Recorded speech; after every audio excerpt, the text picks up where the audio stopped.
what the actual inside story, what the real story, what is the truth behind Victor Osimhen's failed move to Chelsea? Everybody knows that I was, involved in a deal. I was involved in trying to make sure that I get Victor Osimhen to the club. I hear a lot of people saying this and saying that, and how greedy he is and stuff like that, blah, blah, blah. Take a pay cut and come to Chelsea, blah, blah, blah, stuff like that. That is absolutely not true. Victor is not a greedy boy. He's not a greedy guy. He only wants to get what he deserves. And that's not a problem. He wasn't asking for £500,000 a week. No, he wasn't asking for all this bullshit for me. I can tell everybody that is definitely not true. Victor is not a greedy boy. He just wants to play football and get what he deserves. And that's not a problem. No. A player knowing what he's worth and asking and demanding to be paid what he's worth. That's not a problem. And also to be able to come to a compromise between him and Chelsea to make sure that the deal get done. Yeah. We were very, very close. I put it that way. We were very, very close. We were, hours away of getting this deal done. But it was just, slight issues, slight little problems that we just couldn't get over the line. And of course, the medical couldn't be done as well. Even if we get the deal done, it was too late. But I know exactly where we stopped. I know exactly where we are with the deal. And if eventually, say January or whatever, we have to pick it up again, then I know exactly where we are and where we have to start from. So yes, I was the guy right in the middle of everything. For a couple of days, I didn't sleep. On Thursday, I didn't sleep. On a Friday, I didn't sleep. Obviously, I'm here in Dubai. It's about 3-4 hours difference. 3 hours, yeah. Exactly. So I have to wait for phone calls.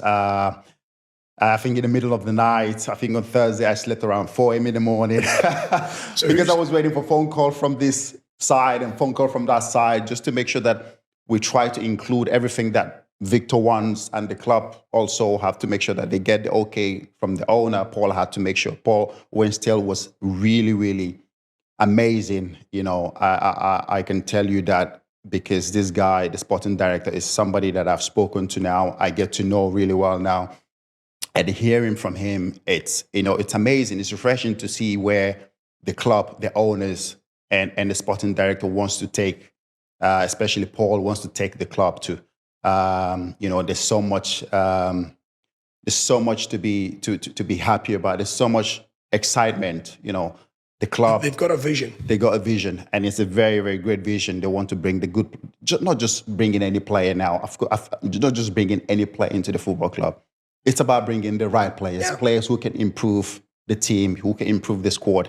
And I think Paul is on top of that. And from this transfer window now, I think we'll start to see the right players come into the football club. And, that's something that is really, really nice to see. So to be clear, John, you were, of course, you're not Victor's agent, but you're a man that he deeply respects. Yeah. You said it yourself there, your friends, Roberto Calenda, and we'll get to him because some speculation that Victor has since got rid of his agent. We don't know the particulars on that. But coming back to the Chelsea deal. I told him to get rid of him. Don't say that, Roberto. I apologise on his behalf. You're in the middle of it, John. You've got Victor calling you. And you've got Paul Winstanley, the co-sporting director at Chelsea, calling you as well. You're trying to get this deal over the line. And given the fact there is a transfer deadline, it was 11 p.m, I think, in the UK. The pressures of that. I've read, and again, I'm asking you because I don't know. I'm very much in the dark. Chelsea had a party that were in Naples. They were serious about getting this deal done.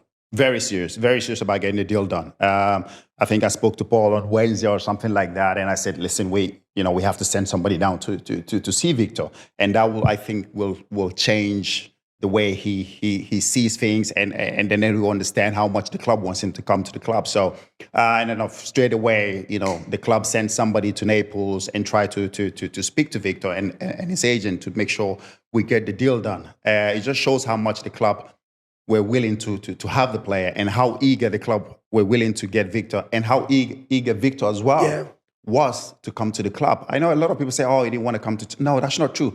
Victor really, I know, he really wanted to come to the club because he still knows he has a lot to prove in Europe. He wants to come to Chelsea, he wants to help the club, he wants to come in and help the club to get back to where we should be. He knows he can score a lot of goals here in the Premier League. And what a better place to do that than, his childhood club, Chelsea. So coming back to it then, there was willingness on both sides to compromise.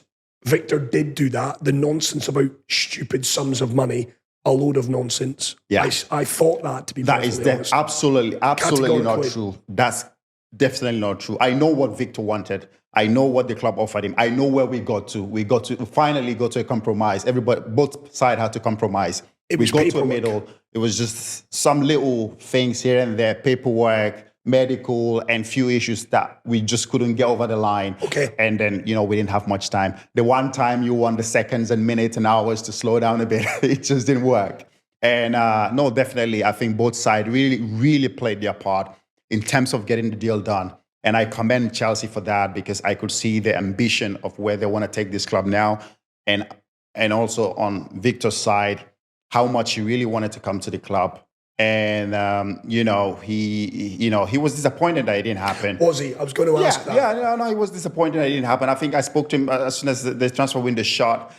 I gave him a call and we spent about 20 minutes talking. I was just like, listen, I'm always here for you. You need to keep your head down. You need to keep working hard and keep training. I know it's not the best situation right now, what has happened, but I know you're strong. Victor's a strong character.